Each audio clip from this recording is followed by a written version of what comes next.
How to turn off the smoke alarm when it goes off. Firstly, locate the smoke detector that triggered the alarm.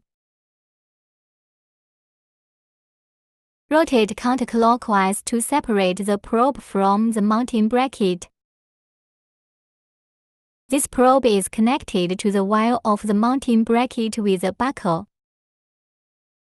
Gently pry open the buckle with a screwdriver.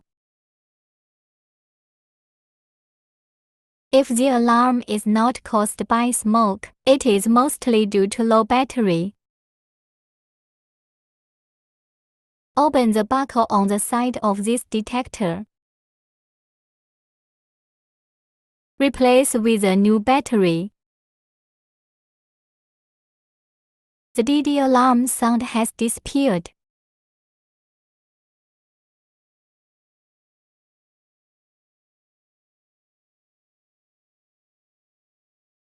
Reinstall the probe. Connect the buckle first.